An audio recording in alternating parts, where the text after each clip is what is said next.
animais. Efetivamente, de todas as relações que o ser humano pode estabelecer, aquela que é mais fomentadora de progresso, a mais intrigante, a mais instigadora e a mais desafiadora é a relação de conjugalidade. Tudo porque, num relacionamento a dois, nós somos convidados a comparecer numa relação de intimidade física, emocional, psicológica, espiritual, social, como nenhuma outra. O casamento é tão fomentador de crescimento porque ele suscita em cada um a possibilidade de se olhar num espelho mais próximo. Aqueles que convivem conosco no lar representam uma sala de espelho, mas não há dúvida de que o espelho mais fidedigno, que retrata a tua dinâmica interna, é o teu parceiro de vida conjugal.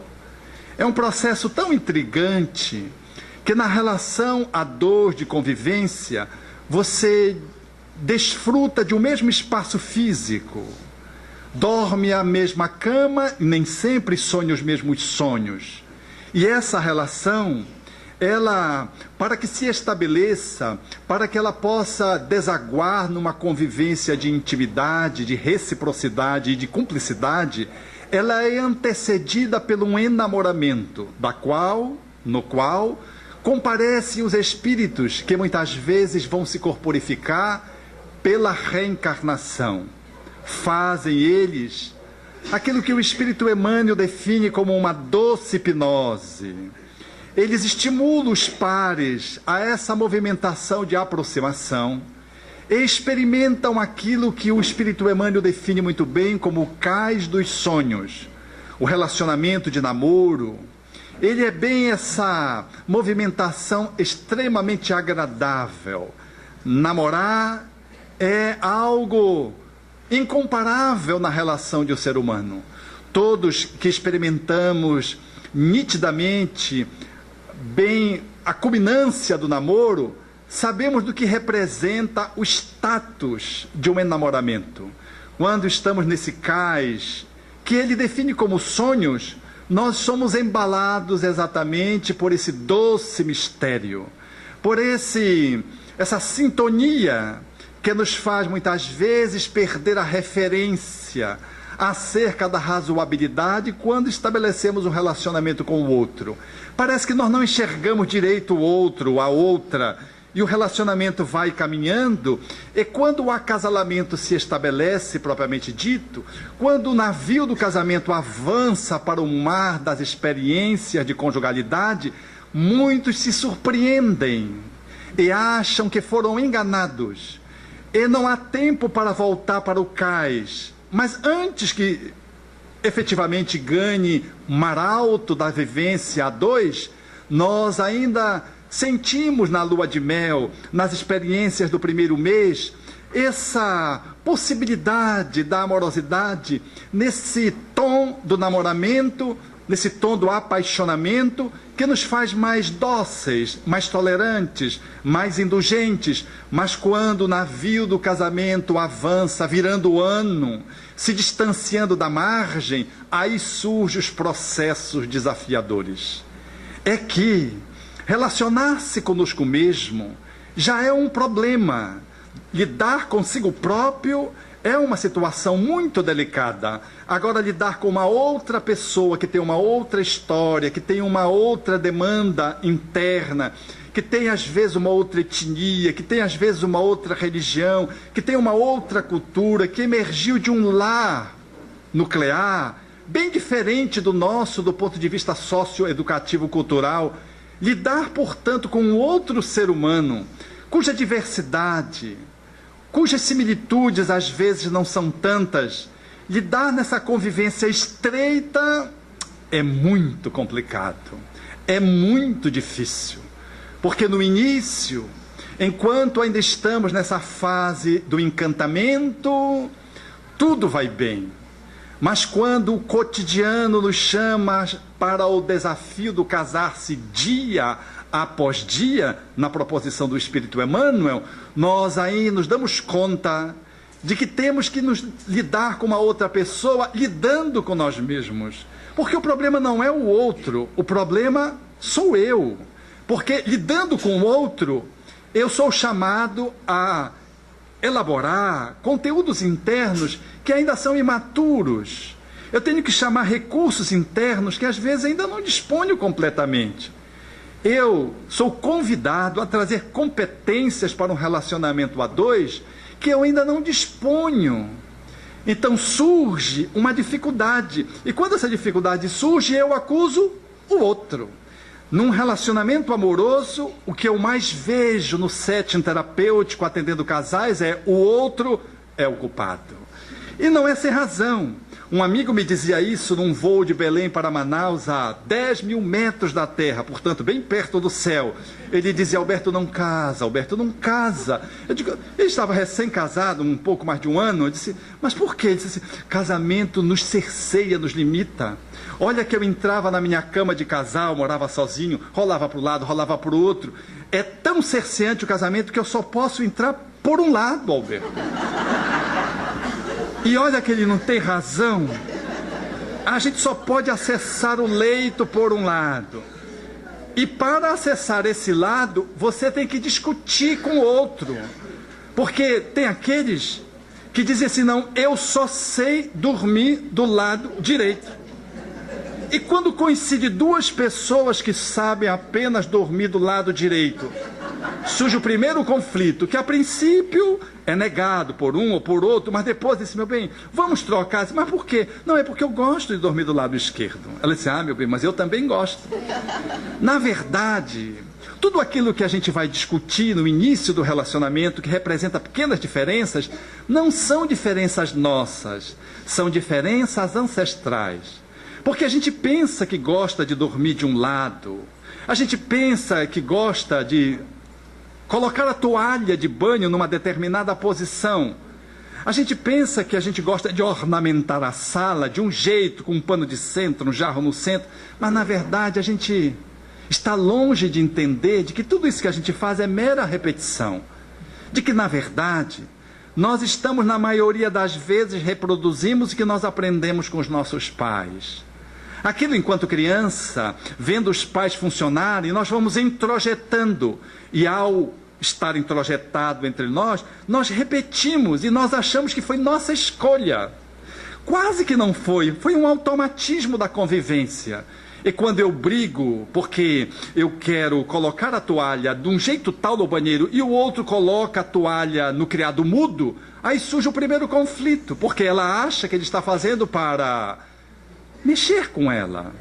Porque ela, meu bem, eu já disse para você que a toalha fica no banheiro aqui neste lugar. E ele disse, meu bem, a coisa de colocar a toalha aqui ou lá não faz sentido, porque para mim o criado mudo é o lugar mais adequado, que a gente acaba de se enxugar no quarto, então a gente coloca a toalha. Disse, mas meu bem, a toalha tem um lugar para colocar. Ela não sabe que esse conceito ela aprendeu com a mãe. E esse conceito, jogar sobre o criado mudo, ele aprendeu com o pai. Então não é ela que está brigando com ele, é o pai dele que está brigando com a mãe dela. A gente nem se dá conta disso. Quando a gente casa, eu aposto como a gente vai arrumar a cozinha. Quase sempre na primeira gaveta estão os talheres. Na segunda vem os paninhos. Quem nos ensinou a colocar os paninhos? Eu escolhi, não escolheu. Foi a sua mãe que escolheu com a sua avó, que recebeu da sua bisa. Nós reproduzimos padrões, ao ponto de que quando dizemos, enfim, sós, é uma grande mentira. Pode fazer oração para espantar o obsessor, para ficar com a casa bem higienizada. O reencarnante não precisa estar no ato sexual, a concepção se dá horas depois, mas você pode orar. Como orar? Você deita em grupo. Eu não estou falando de sexo coletivo. Eu estou falando de que quando você vai para a cama, você leva um grupo interno dentro de você. A sua parceira, o seu parceiro, leva um grupo interno, um jeito de ser, O que faz com que a gente brigue se abre a janela, se não abre a janela, quando é que vai ficar o ar-condicionado, se vai ficar de cima de você ou não em cima de você. Essas coisas todas, elas falam desse grupo que está dentro interno e que não são ovoides, não são espíritos que estão encastelados dentro de você. É a tua história sociocultural. Eu tenho uma amiga que disse: Alberto, se você me vê dormindo, você não me reconhece. Eu digo: mas por que você fica tão horrorosa assim? Ela disse: não, é porque eu me empacoto toda, com gorro, máscara, luva, porque o meu esposo, ele diz que o sono reparador tem que ser bem frio. E eu sou friorenta que dói. Então, quando ele me olha, eu parece uma astronauta, para poder dormir bem, porque eu acho que a gente tem que dormir aquecidinha. E ele acha que a gente tem que dormir frio, bem frio. Assim, o filme A História de Nós Dois, que ganhou o prêmio, o Oscar naquela oportunidade, traz uma imagem bem que é essa. O casal, quando começa a discutir na cama, vai surgindo as falas que são reproduzidas pelos cônjuges a partir das figuras parentais, dos avós de um, paterno, materno. E quando, num dado momento, a cena mostra como se fossem espíritos, mas não são, ali aquele mundo de gente em cima da cama. É por isso que casar, conviver a dois, é um desafio. Porque você tem que lidar com as suas encrencas e tem que lidar com as encrencas do outro. Se você com você mesmo já é difícil, tem dias que você nem olha no espelho para você, que você não se suporta. Imagine você olhar para o outro, ou acordar e o outro não lhe dá bom dia. Você acha isso uma ousadia? Dizia-me um paciente: nós podemos ter a maior briga que tiver, ela tem que dar boa noite. Se ela não der boa noite, eu fico muito mais magoado mais do que todas as brigas que tivemos anteriormente naquele dia. Ela tem que dar boa noite. Então, há pessoas que acham que é invariavelmente necessário dar boa noite, bom dia. É uma questão mais do que de honra. É uma questão de neurose. Porque às vezes a pessoa levanta e não está um bom dia. Aliás, na vida conjugal, quando os casais dizem bom dia, é uma grande mentira, porque não é um bom dia. As dificuldades, os problemas, as crianças, a dificuldade financeira, poderia dizer que seja um bom dia. Ou então foi uma boa noite, mas dizer bom dia. E se o outro diz bom dia num tom taciturno, fechado, o parceiro oposto fica aborrecido. Mas o que você tem contra mim? E às vezes não tem nada contra você. Há pessoas que quando acordam, independente do dia ser bom ou mau, elas acordam de mau humor. Conhecem, né? Há pessoas que acordam de mau humor. Na minha casa, por exemplo, de origem, nós quase não conversávamos, porque minha mãe levantava introspectiva e não dizia nenhuma palavra. Eram os cumprimentos habituais. Então nós fomos criados assim, nesse ambiente meio de que não se falava muito até que acordássemos de vez depois do café. Então meu irmão, quando casou, a minha cunhada teve um impacto, porque ela acordava sorridente e ele calado, fechado. E ela ficava se perguntando: o que foi que eu fiz? E disso vai, até um dia que ela disse: o que é que está acontecendo com você? Você já não me ama mais? Eles tinham só 2 anos de casamento. Ela esperou 2 anos para perguntar para ele por que ele era assim, desse jeito doente quando acordava. E ele disse: não é que eu não gosto de você, é porque eu acordo assim, meio de mau humor. Há pessoas que acordam de mau humor. Lembre dos filhos de vocês. Tem filho que para tirar da cama é guindaste, porque ele não sai assim, se você chama filho, benzinho, e, ao contrário. E ele ainda dá chutões, semi-acordado. Então, há as idiosincrasias de cada um, o jeito de cada um ser, que nós precisamos lidar, até no momento quando estamos dormindo, porque dormir pode ser um ato suave, de serenidade, uma boa noite, uma noite serena, uma noite encantadora. No entanto, imagine alguém que tenha um processo durante o sono de roncar. No início tudo é fácil, imaginemos ela roncando, porque as mulheres até para roncar são mais educadas. E ele diz: meu bem, ela acorda naturalmente, recém-casado, você está qual cotovia aqui? Trata como cotovia, naturalmente. Depois de assim, um ano, ele diz, meu bem, você está ressonando, já mudou de cotovelo para ressonando. É provável que depois de 4 meses, se ela ainda não foi procurar um especialista, porque ele a obrigou da neurologia para fazer um estudo do sono, ele já está com o cotovelo nela aí. Ei, parece que é um DC-10 da VASP, da Varg, aqui. É, aparentemente, um evento não importante, mas há muitos casais cujo ronco contribui em muito para o estresse da relação. As diferenças ou as similitudes, tampouco, fazem de um casamento uma relação saudável. Porque nós achamos que um bom casamento são pessoas parecidas. Imaginem 2 pessoas autoritárias convivendo, parecidas. 2 ciumentos, 2 agressivos. Ser igual ao outro não é vantagem. 2 pessoas tímidas, que falam pouco. Imagine 2 pessoas que falam pouco. Os filhos vão ficar mudos. Mas também diferentes, a gente diz assim, não, é bom ser diferente. Quiçá, as diferenças podem fazer sentido ou não fazer sentido. O que faz diferença é a capacidade do casal articular bem as diferenças e as similitudes. Porque todos os seres humanos que se acasalam, eles trazem aspectos que são semelhantes e aspectos que são diferentes. Quando você analisa a totalidade da relação, você percebe que tem mais similitudes ou mais diferenças.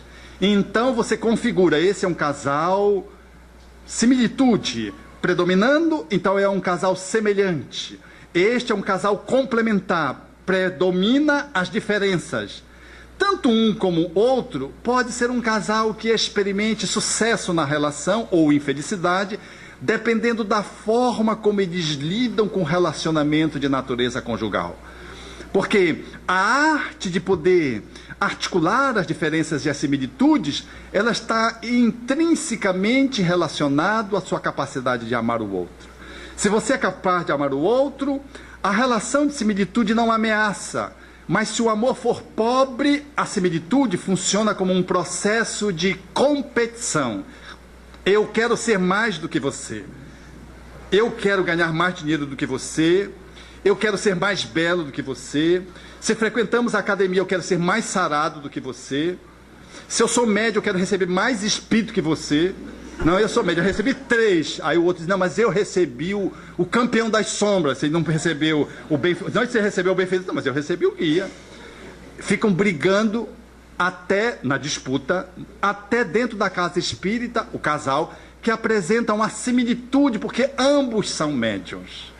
Mas se eles são diferentes, o processo pode se dar de uma forma diferenciada, se não há amor que garanta uma boa interação. Se não há amor, o que é que faz o casal? O casal disputa quem é que tem a verdade. As diferenças, a arte de lidar com a diferença, requer uma atitude de respeito à diferença. Aceitar o outro como o outro é. Num relacionamento no qual as habilidades são diferentes, o modo de pensar é diferenciado, nós precisaríamos de uma alta dose de tolerância e de respeito para aceitar o outro que não funciona como você. Mas se eu me encastelo na minha verdade e acho que o meu jeito é o jeito certo, o conflito de conjugalidade se acirra. E a relação tende a gastar muita energia no conflito e o acasalamento ele vai se fragilizando.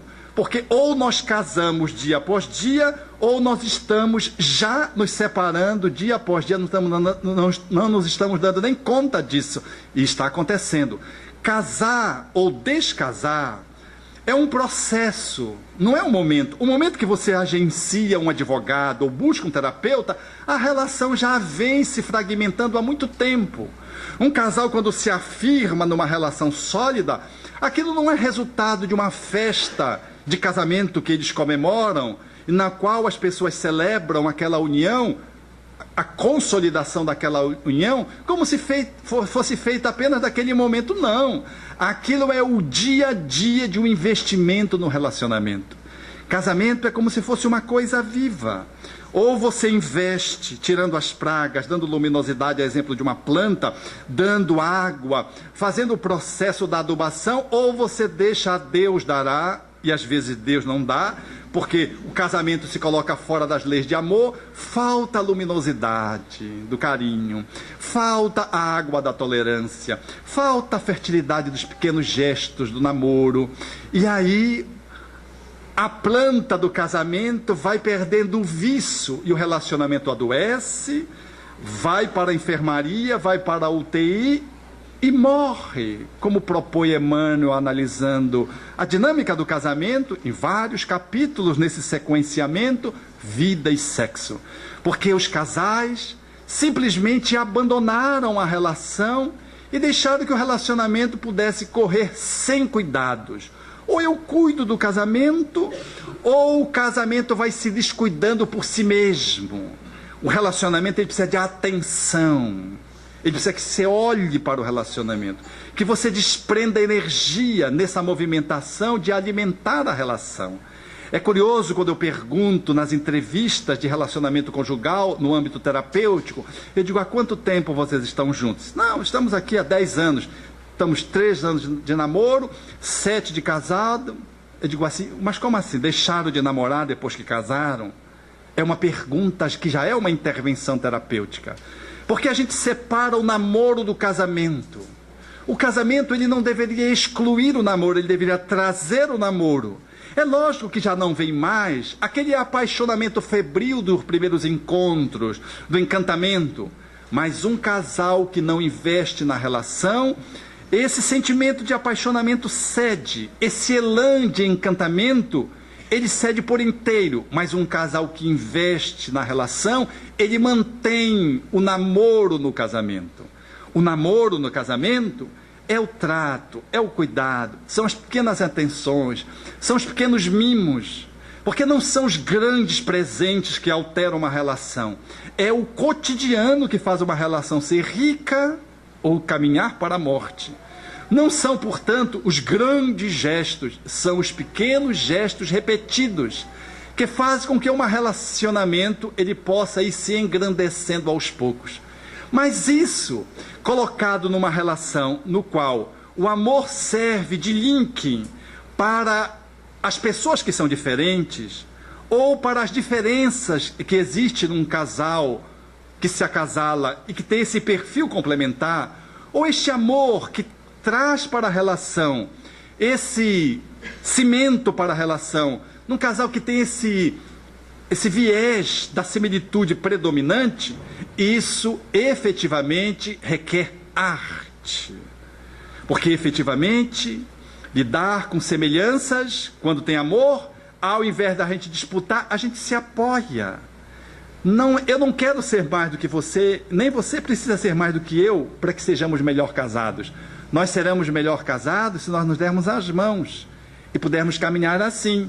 Mas se fizermos assim, ficarmos medindo forças, aí nós vamos perder muita energia em disputa. O amor que vem para as dessemelhanças, ou seja, para aquilo que não é igual, ele não serve para dizer eu tenho a razão, ou para você dizer não, sou eu que tenho a verdade. Ele serve para que, pelo caminho da entrega, nós possamos permutar verdades. Porque quem é que está com a verdade? Imagine as diferenças num casal. Eu costumo lembrar sempre o shopping, porque o shopping sempre é um ambiente muito intrigante, porque ele lembra a praça, ele lembra a via pública, num espaço naturalmente fechado. E ao mesmo tempo ele lembra os grandes templos religiosos, porque os grandes templos religiosos, eles eram demarcados pelas catedrais na Idade Média. Uma cidade, para se afirmar, tinha que ter uma catedral. Se não tivesse uma catedral, não era cidade. Quando você vai à Europa, você se cansa de ver tanta catedral. Depois você começa a misturar todas, porque toda cidade tem uma ou mais catedrais. Mas tem que ter uma catedral, porque senão ela não tinha gabarito, ela não ganhava status. Hoje, arquetipicamente, nós trazemos essa necessidade do divino e projetamos no shopping. O shopping ele tem até a arquitetura de uma catedral. Percebam a beleza, o encanto. E quando você vai ao shopping, é natural que você encontre os nichos divinos com as sacerdotisas de agora, que são as vendedoras, que estão sempre olhando para você e fazendo assim: entre, sem compromisso, ainda diz sem compromisso. E a exemplo das catedrais de outrora, você não consegue ficar inerte diante dos objetos sagrados. Você tem que pelo menos tocar. E se você não quiser tocar, ela lhe força a tocar, ela lhe persuade a tocar, ela lhe incita a tocar, e quando você toca, ela diz, sem juros, de 10 vezes. É uma sacerdotisa, naturalmente, que uma mulher bela ou um sacerdote, se preferirem. Ali está o objeto desejado. A vitrine é encantadora. O shopping é um templo. Você não se dá conta de que tem um movimento psicológico interno que te chama para fazer esse movimento de comunhão com o divino. Você não pode comprar, mas compra. Não tem aonde cair morto mais, mas leva o produto. Ela sai, sorri para você, você já com a sua sacolinha, com a grife, porque é importante a sacola por causa da grife. Você sorri, você agradece, ela agradece, e você não fica satisfeito. Você tem que ir à praça de alimentação, que é o lugar que representa, nesse simbolismo psicológico, o espaço onde você vai comer o pão de hambúrguer, que tem exatamente o formato de uma hóstia. E você come e parece que você fecha o ciclo. Aí você sai achando que você encontrou Deus. E vai para casa feliz. Encontrar Satanás, naturalmente, que vai abijurar a compra que você fez. Você vai com a barriga bem posta, o objeto sagrado comprado, achando que fez uma grande coisa, assumiu um grande débito que já ultrapassou o orçamento familiar e foi para casa brigar, porque o parceiro, a parceira que está em casa vai estabelecer a confrontação necessária. Assim, analisando as diferenças, imagine um casal entrando no shopping para trocar uma roupa do Dia das Mães. Ora, se ele vai com a parceira, ele diz, meu bem, ali está a loja.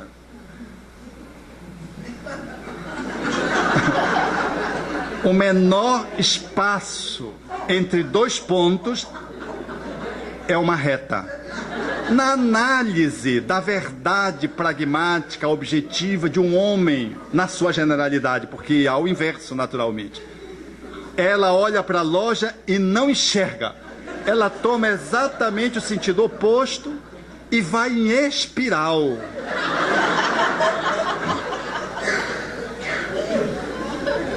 O homem não demora mais do que 15 minutos para trocar uma peça de roupa. E ela, 1h30 é pouco. Ela chega feliz. Olha as diferenças. Quem é que está com a verdade, né?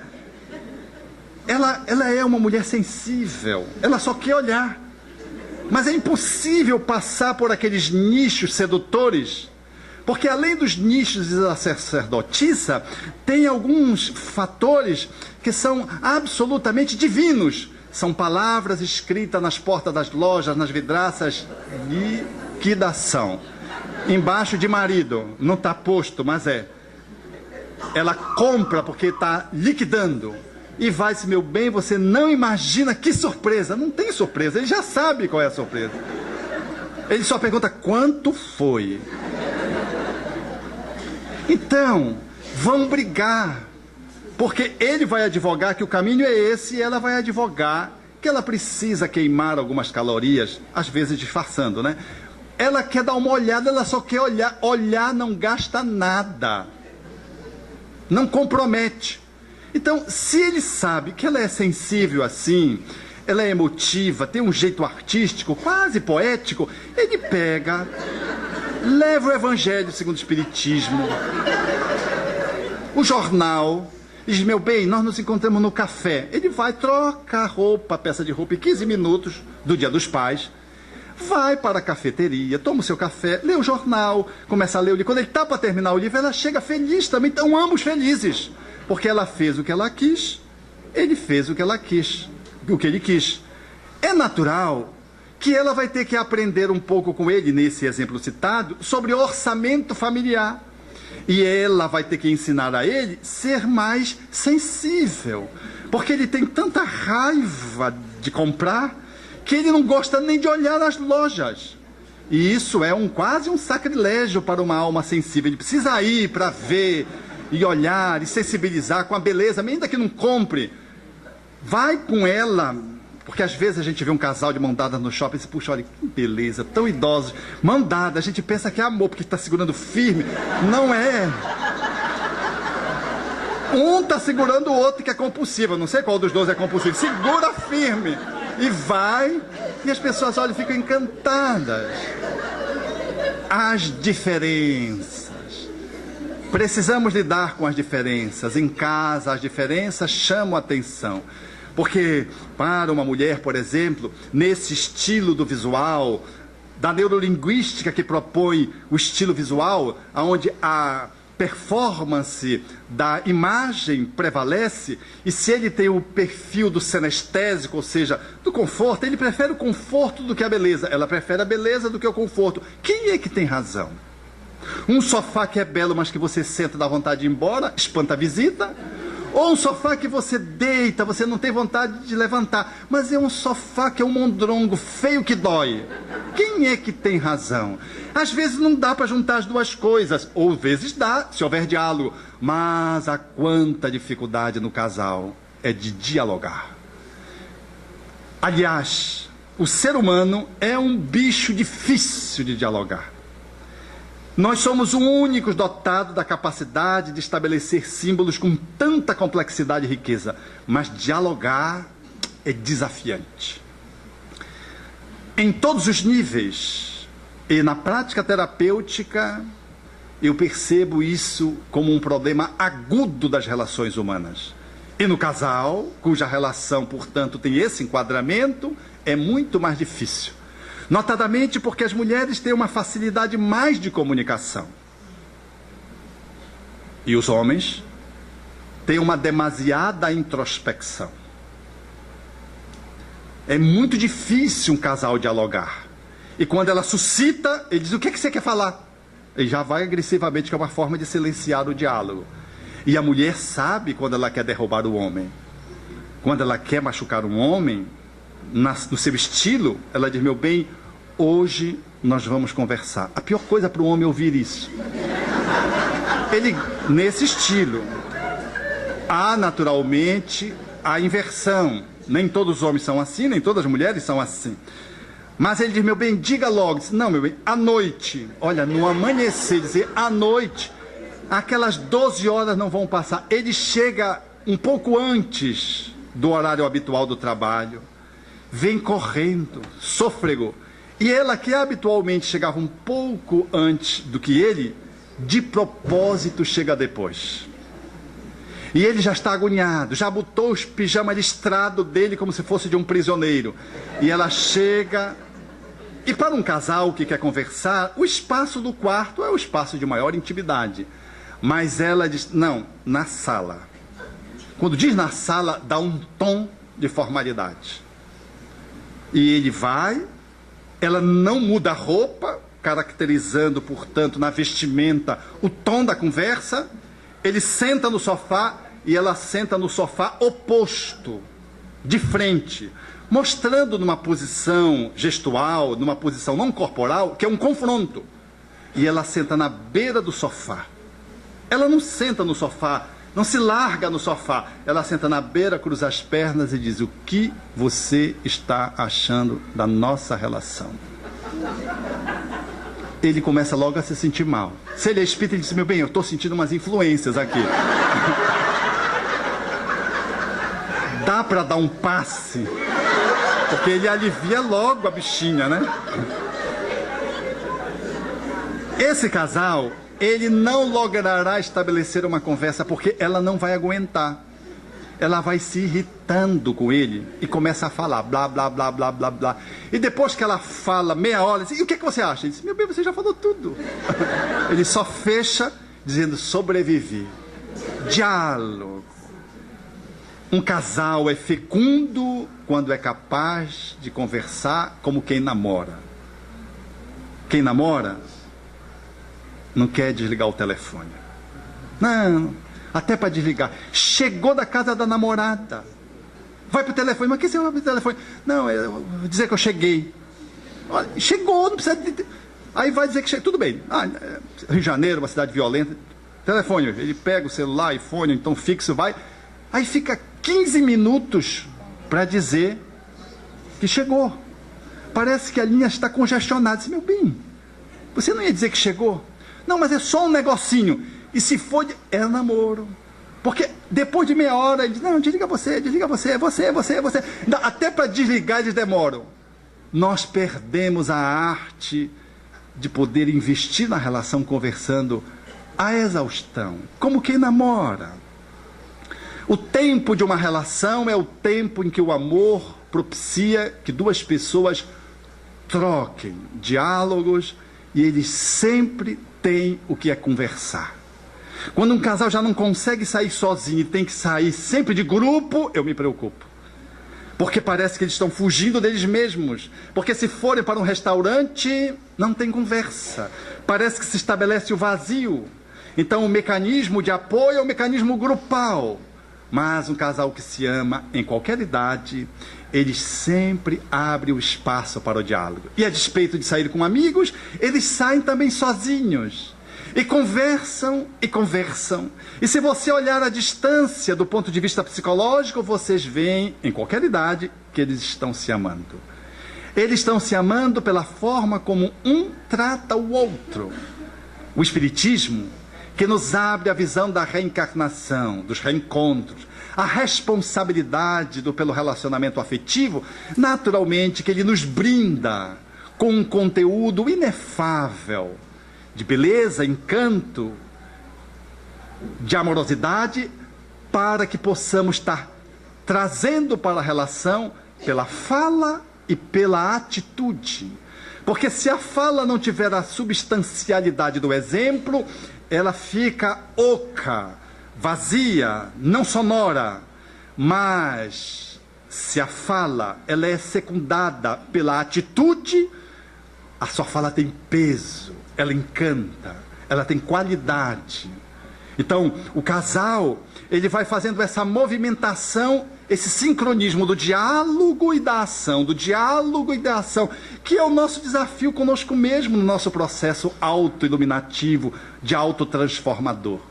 Dizia então a mulher que se perdera do relacionamento afetivo, estava a um ponto da separação. Ela fez o que pouca gente faz, uma análise de si mesma para avaliar o que ela precisava fazer da parte dela para melhorar a relação. Porque quando o relacionamento está em crise, sempre a gente atribui ao outro a responsabilidade. Ela deu-se conta de algumas dificuldades e agenciou então medidas que ela deveria tomar, dando a contribuição dela para a relação. Diz ela, no artigo em que ela escreve, que ela então foi e ofereceu para o esposo que acordou um café 5 estrelas na cama. Ele se assustou, olhou e disse, que foi? Eu disse, não, me deu vontade de trazer café na cama para você, meu bem. Ele ficou intrigado, coçou os olhos para ver se estava tendo uma miragem, um sonambulismo, uma alucinação visual.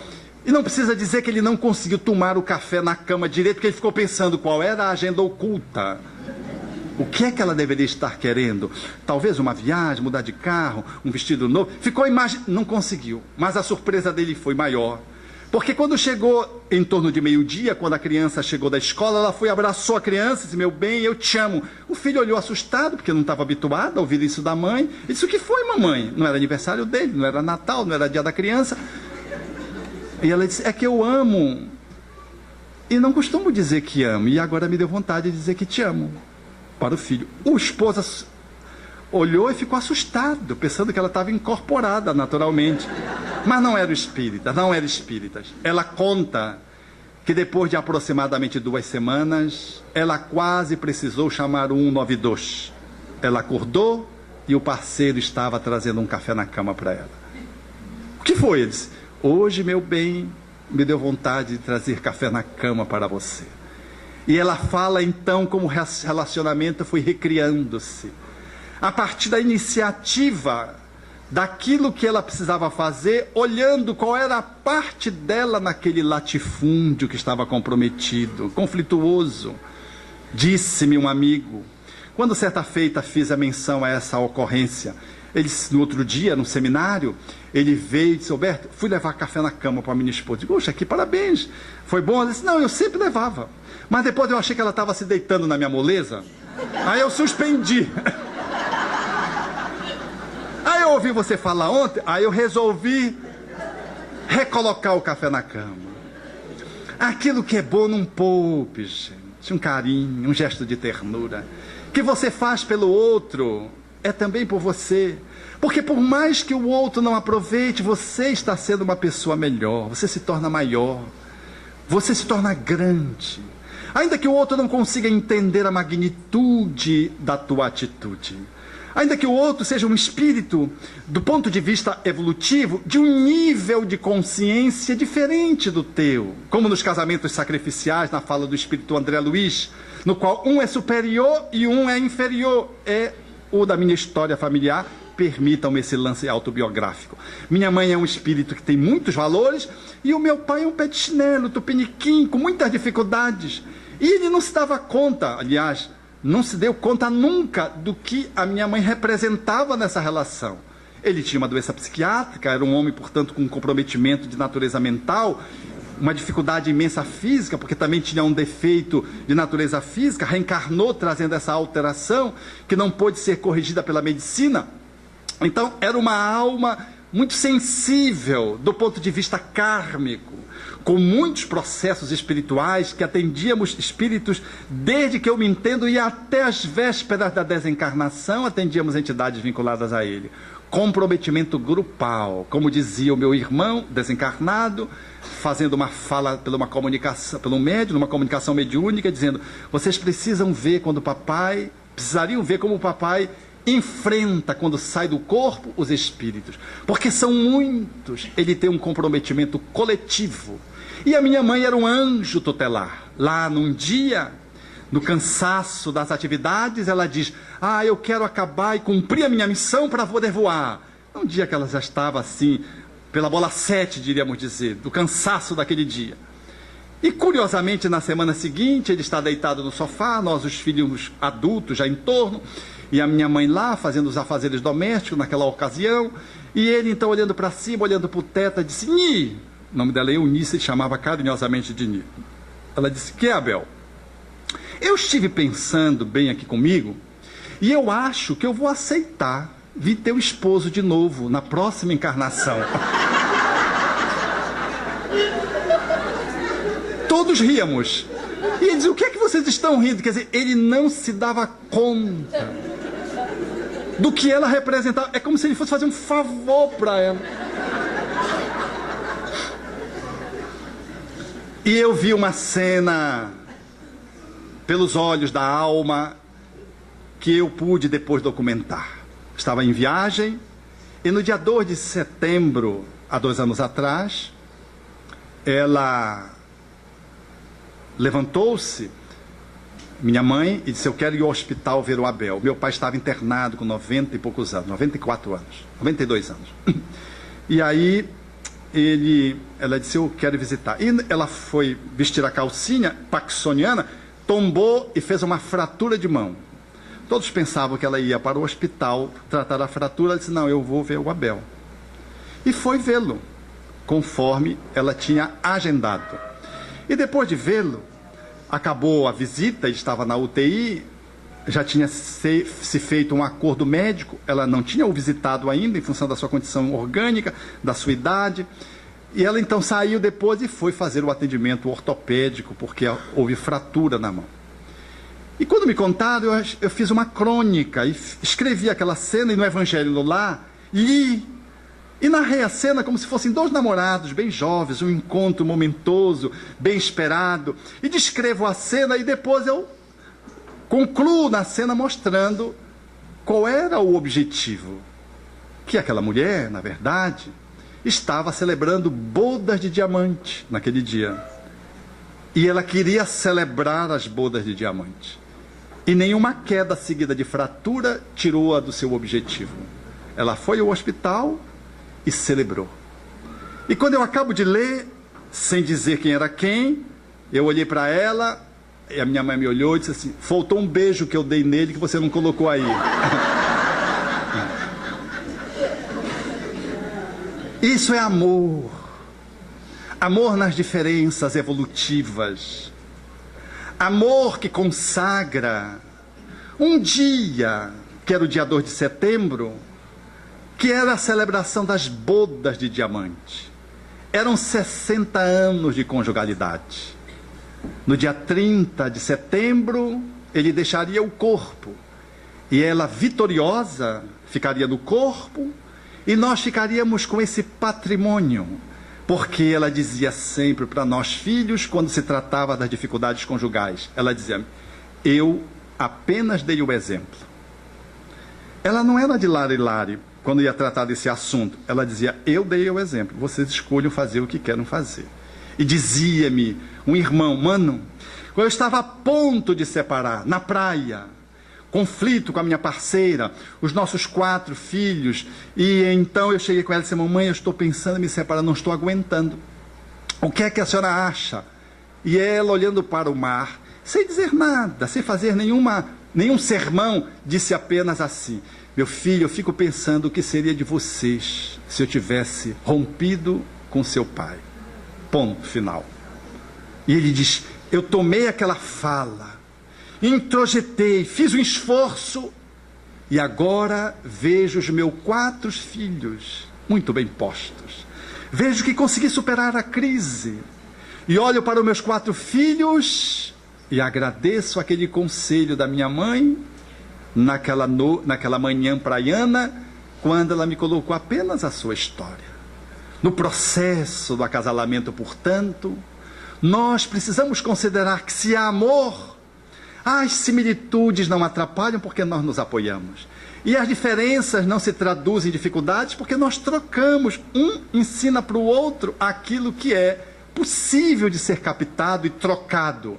Porque há 3 modelos fundamentais de casamento. No qual um domina o outro. E a pessoa que é dominada pela outra pode ficar assim uma vida inteira. Mas é um relacionamento perigoso, porque quem é dominado, se insurgir, cansar de ficar dominado, surge um conflito e normalmente dá em separação. Ou se aquele que é o dominador cansar de arrastar o outro, ele pode desistir da relação pelo enfado, pelo cansaço, e despreza a outra pessoa e rompe com um relacionamento de dependência psicológica. Esse é um relacionamento que existe escassamente, mas existe na atualidade, nesses dias da contemporaneidade. Os casamentos, no entanto, que mais comparecem é o segundo tipo, é os casamentos no qual as pessoas tentam manter um controle da relação no movimento de competição. É o casamento competitivo. Quem é que vale mais? É como se estivesse jogando ping-pong, no qual eu dou a bola ruim para você devolver na rede ou botar para fora, e eu marco o ponto, e você perde. Esse casamento, as pessoas disputam quem é mais na relação. E isso empobrece a relação porque há um gasto de energia demasiado dentro da relação. Em função de que o par, ele, ao invés de jogar aquela energia no sinergismo, ele joga na competição. A maioria dos acasalamentos, notadamente dos jovens da atualidade, ou dos adultos jovens, ou dos adultos não tão jovens, é de competição, porque é um modelo cultural da sociedade. Tudo é competição, tudo é competição.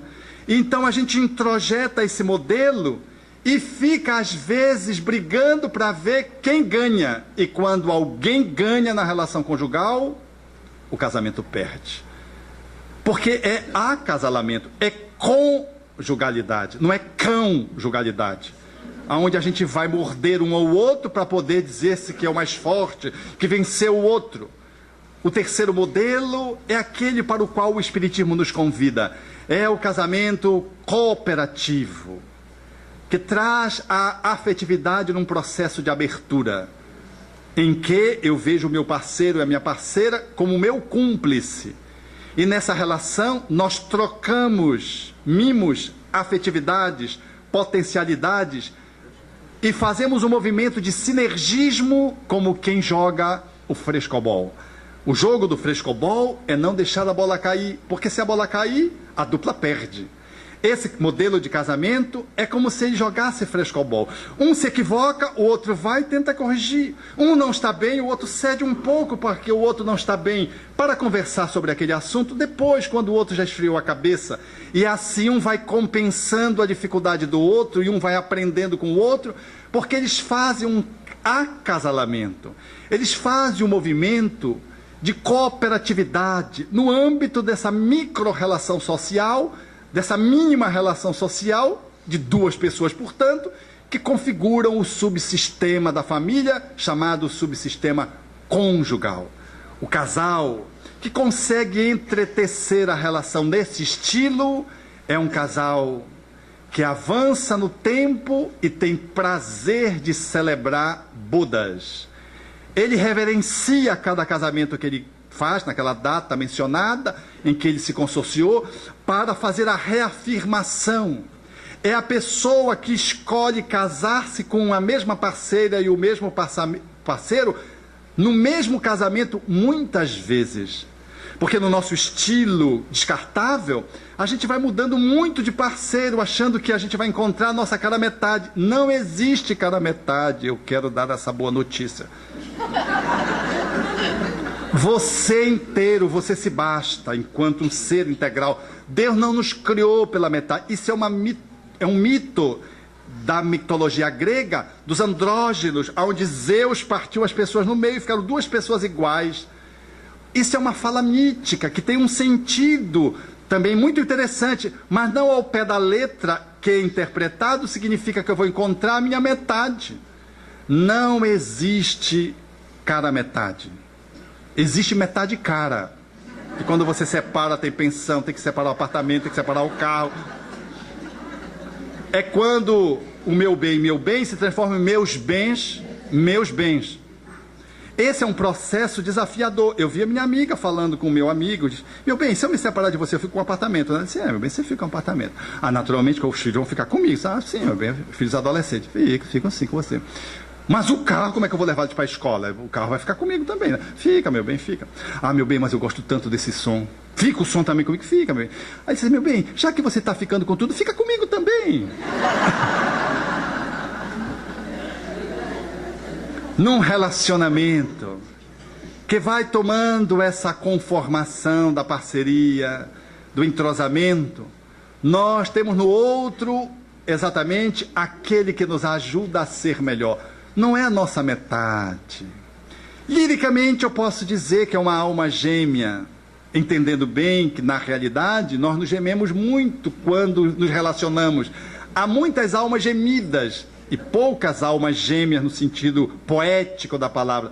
Espíritos afins que se relacionam com uma alta dose de encanto, porque são almas que já construíram essa relação em outras vidas e trazem para a encarnação atual o resultado de um longo patrimônio acumulado. A maioria dos acasalamentos são provacionais, segundo o espírito André Luiz, quando trata do assunto no livro Nos Domínios da Mediunidade. Temos dificuldade de lidar com o outro, porque o outro é o que você merece. Eu digo, meus amigos, sinceramente, eu ouço um falar mal do outro. Eu ouço o outro falar mal do outro. Sempre faço sessões terapêuticas em momentos individuais. E quando eu ouço os dois, eu chego sempre a essa conclusão. Vocês se merecem. Porque nenhum presta. Porque um diz que o outro não presta, o outro diz que o outro não presta, digo, os dois não prestam. Que é para impactá-los, para depois fazer a leitura, a ressignificação na leitura, né? De que como é que a gente pode refazer esse relacionamento, esse novo olhar. Porque o casamento, na maioria das vezes, ele traz os teus pontos cegos, as tuas vulnerabilidades, as tuas dificuldades. Logo, casar nos dias de hoje é um desafio. A maioria das pessoas vão ficando. Dá rolo, depois do rolo vem um filho, mas não casam.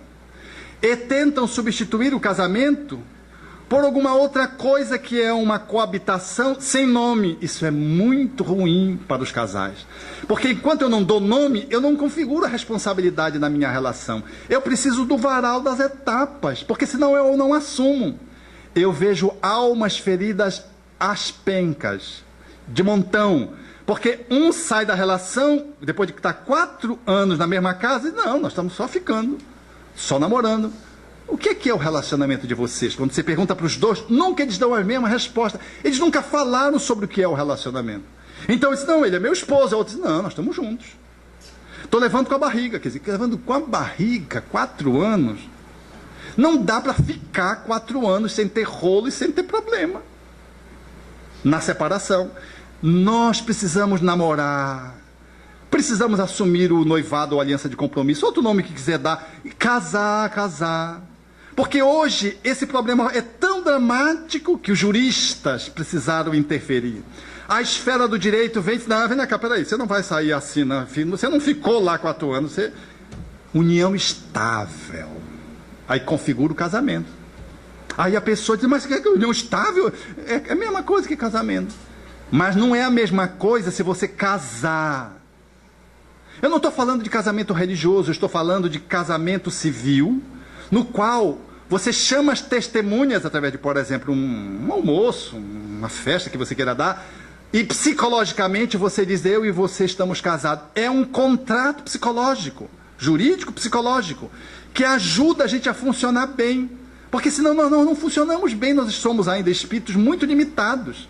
Não dá para ir para convivendo assim, vendo, vamos ver o que é que dá. Então hoje, há muitos que querem abolir o casamento. E os espíritos eram Kardec. É um progresso na marcha da humanidade. E o que seria para a sociedade se houvesse abolição do casamento? Seria uma regressão à vida dos animais. Nós perdemos então as referências. E trocamos de parceiros como quem troca de roupa. E a nossa afetividade vai ficando comprometida. O sonho de construir um lar vai se distanciando. E as relações empobrecem. Então namorou, ficou, se for o caso, fique. Namorou, namoro, noivou, aliança de compromisso, casou. Não precisa chamar o dirigente espírita para fazer casamento, porque não existe espiritismo casamento religioso. Mas chame os amigos e ao lado do juiz, no cartório, você faz uma celebração ainda que singela para que você assuma que você casou. Vai no Facebook e coloca, casei. E põe a foto dos dois. Não precisa o véu e grinalda, mas coloque lá. Isso dá sentido psicológico para as almas que precisamos dessas etapas para podermos funcionar bem. O casamento é um progresso na marcha da humanidade.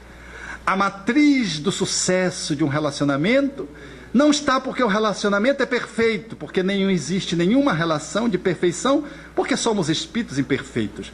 Mas se pudéssemos dizer um casamento perfeito, são de 2 almas que se aproveitam reciprocamente para crescerem.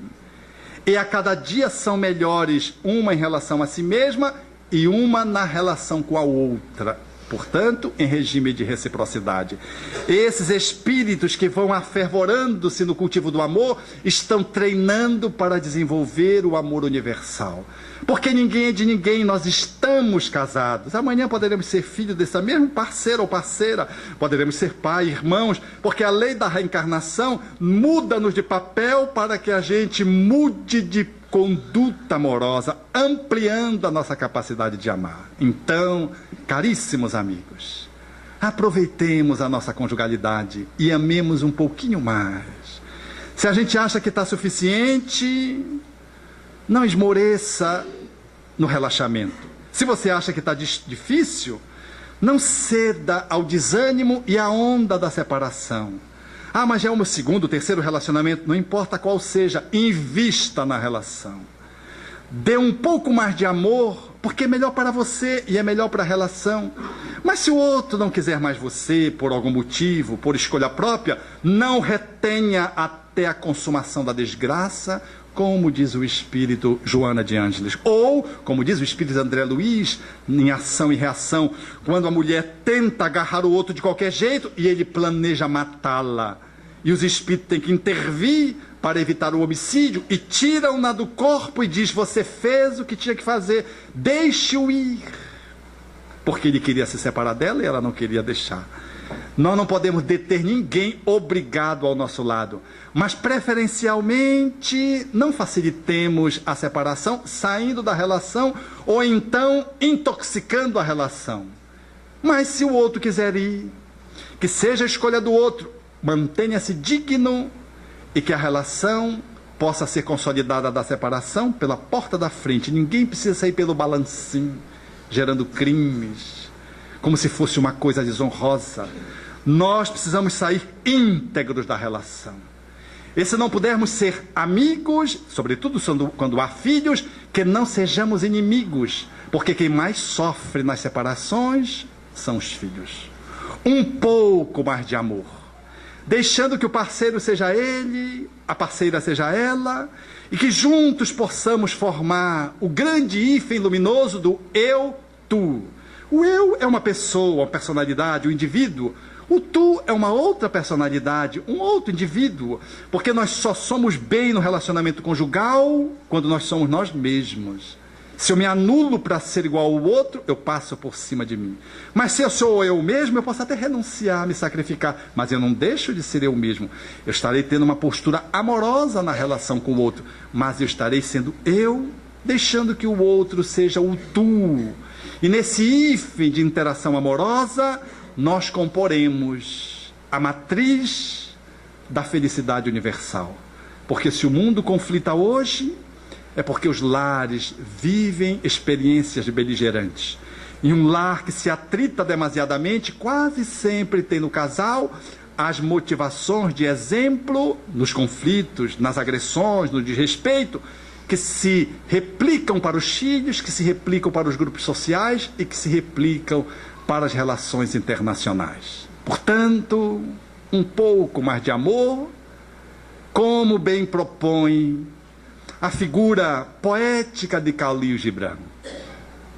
Amai um ao outro, mas não façais do vosso amor um cativeiro. Que haja entre as praias das vossas almas um mar ondulante. Cantai, dançai juntos e sede alegres, mas deixai cada um ficar a sós. Como as cordas da lira, que estão separadas, mas estão juntas na mesma musicalidade. Estais juntos, mas não juntos demais, porque as colunas de um templo erguem-se separadas, e o carvalho e o cipreste não crescem um à sombra do outro. Obrigado.